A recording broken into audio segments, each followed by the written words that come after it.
देखिए आज अपना वीडियो है 8 बार। 8 बार के पहले अपन ने 8 आ वीडियो पढ़ा था जिसमें अपने द्विगु समास और द्वंद्व समास का विग्रह का अध्ययन किया था। 8 बा में अपन कर्मधारय और बहुब्रीहि समास का विग्रह देखेंगे। तो जैसे सबसे पहले लिखा हुआ है कर्मधारय समास का विग्रह।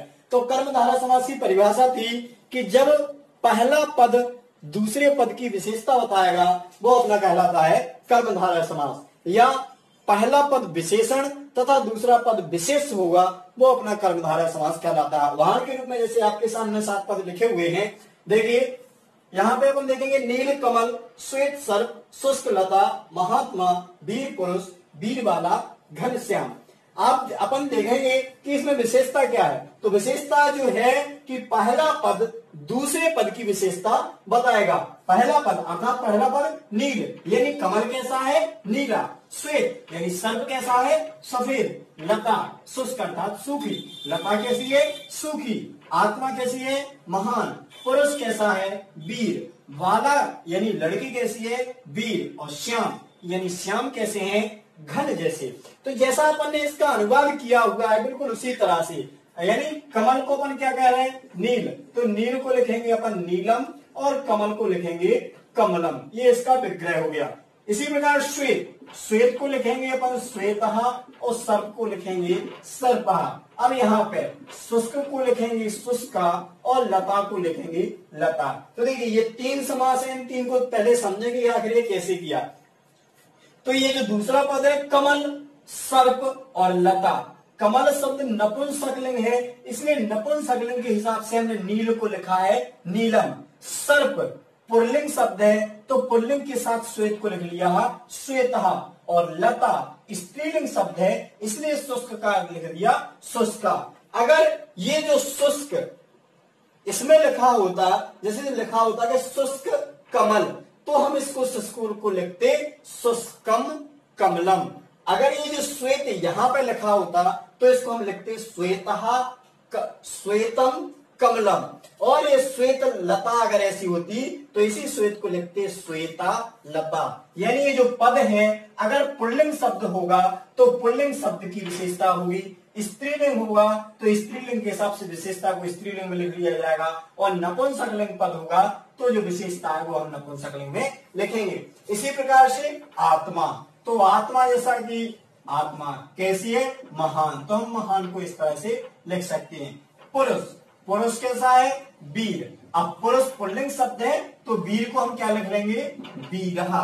बाला, बाला अर्थात स्त्रीलिंग शब्द, तो बाला को हम बाला और वीर को लिखेंगे अब वीरा।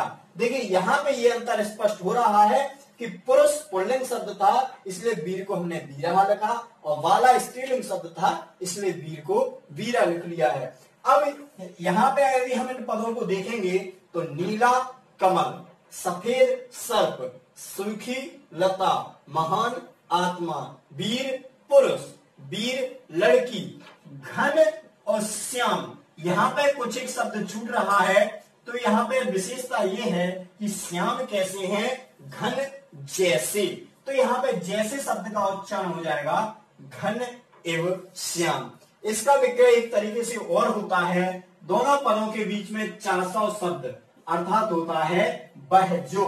नीला बहजो कमल, या नीला है जो कमल। तो ये 400 जो शब्द है वो हम चाहें तो यहाँ पे लगा सकते हैं कि नीलम 400 कमलम, श्वेता 400 सर्पः, शुष्का 400 लता, महान 400 आत्मा, वीरा 400 पुरुष। वैसे कर्मधारय समास का विग्रह इस तरीके से बहुत ही आसान तरीके से हो जाता है। अब देखिए बहुब्रीहि समास का विग्रह। अगला समास है अपना बहुब्रीहि समास। परिभाषा जैसा कि अपन ने पढ़ा हुआ है कि बहुब्रीहि समास में जब प्रस्तुत पदों के द्वारा किसी अप्रस्तुत व्यक्ति का बोध होता है वो अपना बहुब्रीहि समास का विग्रह कहलाता है। तो यहाँ पे देखेंगे एक दंत अर्थात एक दांत वाला कौन है, तो यहाँ पे जो तीसरा छिपा हुआ अर्थ है यानी प्रस्तुत के द्वारा किसी अप्रस्तुत व्यक्ति का अर्थ, तो वो यहाँ पे हम लिख रहे हैं जैसे एक दंत अर्थात गणेश, दशानन अर्थात रावण, नीलकंठ अर्थात शंकर, लंबोदर अर्थात ये भी गणेश का नाम है, चंद्रशेखर अर्थात शंकर, गिरधर अर्थात कृष्ण, गजानन अर्थात गणेश, श्वेतांबर अर्थात ब्रह्मा और श्वेतांबरा अर्थात सरस्वती। तो इस तरह से यहां पे अपना प्रस्तुत पदों के द्वारा ये जो अप्रस्तुत अर्थ है, या फिर अपन हिंदी में कुछ योग रूढ़ शब्द जो होते हैं वो सभी के सभी बहुप्रिय समास के उदाहरण होते हैं। तो यहाँ पे अपन देखेंगे प्रस्तुत पदों के द्वारा ये जो अप्रस्तुत अर्थ है, अब इसका हमें विग्रह करना है। तो हम किस प्रकार से अध्ययन करेंगे? सबसे पहले हमें इनकी हिंदी अनिवार्य रूप से आनी चाहिए। तो हिंदी के लिए मैं आपको बता दूं, जैसे मैं कहूं एक दंत, अर्थात इसकी हिंदी क्या होगी? इसकी हिंदी इस तरीके से कहेंगे, एक दांत जिसका वह। एक बार पुनः, एक दांत जिसका वह। वह कौन है? एक दंत। तो इस तरह से इसकी हिंदी निकलेगी। तो हम इसका विग्रह करेंगे, जैसे हमने हिंदी कही है, एक यानी एकम, दंत यानी दंतम, यस्य अर्थात जिसका, और शहा माने वह। तो ये हो गया हमारा एक दांत जिसका, एक दांत जिसका, एक दांत जिसका वह। इसी प्रकार से अब दशानन, तो दशानन की हिंदी क्या होगी? 10 आनन जिसके। तो 10 को हम लिख लेंगे 10, और आनन को क्या लिख लेंगे? आनन। अब आनन कितने हैं? 10, अर्थात बहुवचन। तो तत्ते तानी, आनन आनी, तो 10 को भी हम दसानी लिख लेंगे, दसानी आनन। और यश माने जिसकी, और सहा माने वह, अर्थात रावण। इसी प्रकार यहाँ पे क्या होगा? नीला कंठ जिसका, तो नील को क्या लिख लेंगे? नीलम। कंठ को क्या लिख लेंगे? कंठम। यश माने जिसका, सह माने वह। इसी प्रकार लंबोदर, तो लंबा उदर जिसका, तो लंब को क्या लिख लेंगे? लंबम। उदर को क्या लिख लेंगे? उदरम। यश सह। तो यहां तक हमने सामान्य सा विग्रह कर लिया कि एक दांत जिसका वह एक दंत, 10 आनंद जिसके वह दशानन, नीला कंठ जिसका वह नीलकंठ, और लंबा उदर जिसका वह लंब उदर। अभी यहां से देखिए थोड़ा सा एक विभक्तियों का परिवर्तन हो रहा है। अब यहां से हम देखेंगे तो हम ऐसा नहीं कहेंगे कि चंद्रमा शिखर जिसका वह, ये गलत होता है। इसको इस तरह से, चंद्रमा शिखर पर जिसकी, विभक्ति का अंतर हो गया। यहाँ पे षष्ठी विभक्ति बाद में लगी थी, यहाँ पे सप्तमी विभक्ति पहले। चंद्रमा शिखर पर, यहाँ पे लग रहे थे लंबा उदर जिसका, लेकिन यहाँ पे सप्तमी विभक्ति का आ गया चंद्रमा शिखर पर। तो चंद्र को हम लिख लेंगे इस तरह से, चंद्र, चंद्र। शिखर यानी शिखर। अब शिखर के बाद हमने सप्तमी विभक्ति का प्रयोग किया है शिखर पर, तो शिखर में सप्तमी विभक्ति लग जाएगी शिखरे, और यश माने जिसके, सहा माने वह। चंद्रमा शिखर पर जिसके वह। ये चूंकि पूरे नपुंसकलिंग शब्द थे, इसलिए यहाँ पे हमने नपुंसकलिंग, लेकिन चंद्रमा पुल्लिंग शब्द है, इसलिए चंद्र को हमने क्या लिख दिया है? चंद्रहा। अब यहाँ पे गिरिधर, अब इसकी अगर हिंदी कहेंगे तो गिरि माने पर्वत को, धारण यानी धारण करने वाला। तो गिरि अर्थात आपने गिरि को लिखा, अब गिरि के बाद यहाँ पे जो शब्द का उच्चारण किया वो हमने किया को, गिरि को, अर्थात पर्वत को। तो यहाँ पे द्वितीय विभक्ति हमने लगाई है, तो द्वितीय विभक्ति हो जाएगी गिरिम।